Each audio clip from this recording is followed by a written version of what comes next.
Hello student, this Akshay Sharma. You are watching my YouTube channel. और next question है ये आपका कैश बेसिस ऑफ अकाउंटिंग का।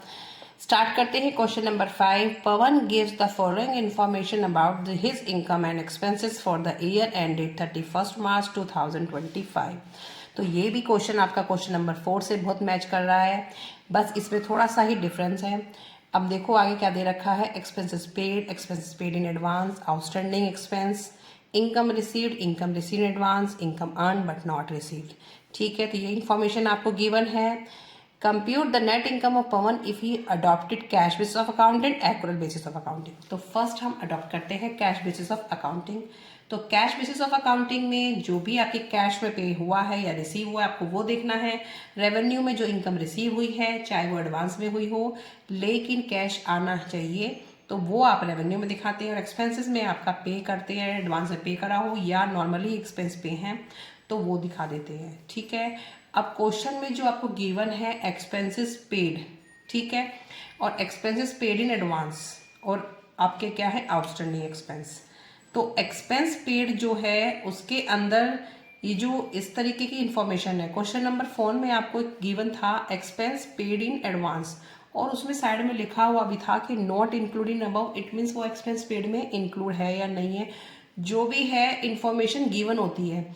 अगर कोई भी आपके एक्सपेंस पेड के पास कोई इंफॉर्मेशन नहीं दे रखी है और पेड एडवांस के पास में भी कोई इंफॉर्मेशन नहीं है तो इट मीन्स आप ये मानेंगे कि एक्सपेंस पेड के अंदर वो ऑलरेडी इंक्लूड हैं।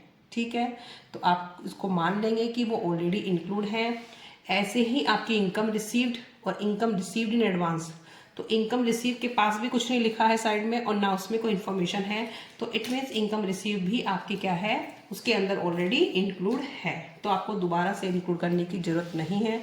तो रेवेन्यू मैंने पहले से फॉर्मेट प्रिपेयर किया है। Revenue income received. अब रेवेन्यू के अंदर हमारी इनकम रिसीव कितनी है 1,20,000। ठीक है, इसी को ऐसे ही एज इट इज़ दोबारा लिख देंगे। एक्सपेंसेस कितने हैं, एक्सपेंसेस हैं 80,000 के।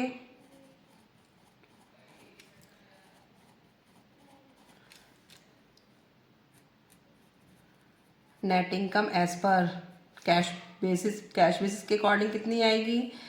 रेवेन्यू में से आप एक्सपेंसेस माइनस कर देंगे तो 40,000 की आ जाएगी। बिल्कुल सिंपल क्वेश्चन है, इसमें कुछ भी इंक्लूड नहीं करना। बस तुम्हें इसमें क्या समझना है, इनकम रिसीव के अंदर ऑलरेडी इनकम एडवांस वाली ऑलरेडी इंक्लूडेड है। ऐसे ही एक्सपेंस के अंदर जो एडवांस वाले एक्सपेंसेस पे किए हैं वो ऑलरेडी इंक्लूड हैं तो आपको दोबारा से कुछ नहीं करना है। ठीक है, नेक्स्ट है एक्यूरेट बेसिस ऑफ अकाउंटिंग। अब आप इसको एक्यूरेट बेसिस से कैसे करेंगे तो मैंने पहले से एक फॉर्मेट तैयार कर लिया है। Revenue income received add income not yet received. इसमें करंट ईयर की ही लेते हैं। मैंने बताया पहले भी कि जो सेम ईयर का एक्सपेंसेस इनकम होंगे आपको वही रिकॉर्ड करने हैं। तो income received add income not yet received less जो एडवांस है उसे आप माइनस कर देंगे, चाहे वो रेवेन्यूज का हो चाहे वो एक्सपेंसेस का हो। Same expenses paid ad expense not yet paid, expense paid in advance. ठीक है, तो इसको इसी तरीके से आपको करना है एक्यूरेट बेसिस का। तो एक फॉर्मेट आपको दिमाग में होना चाहिए कि एक्यूरेट बेसिस में आप कौन सा कॉन्सेप्ट लगाएंगे जो सेम ईयर का होगा आप उसे ही वो एक्सपेंसेस एंड जो भी आपकी इनकम है उनको आप रिकॉर्ड करेंगे, चाहे वो पे की हो चाहे ना की हो। एडवांस वाला कुछ भी इसके अंदर नहीं आता है, ये आप याद रखेंगे। तो स्टार्ट करते हैं। रेवेन्यू में हमारी इनकम रिसीव्ड है 1,20,000। 1,20,000। Income not yet received, income not yet received है आपकी 12,000 less income received in advance है 15,000। ठीक है, ये आपका माइनस का हो जाएगा। इसको आप कैलकुलेट करेंगे तो ये आएगा आपका 117,000। ठीक है, ऐसे ही एक्सपेंस का करेंगे। एक्सपेंस पेड कितना है 80,000।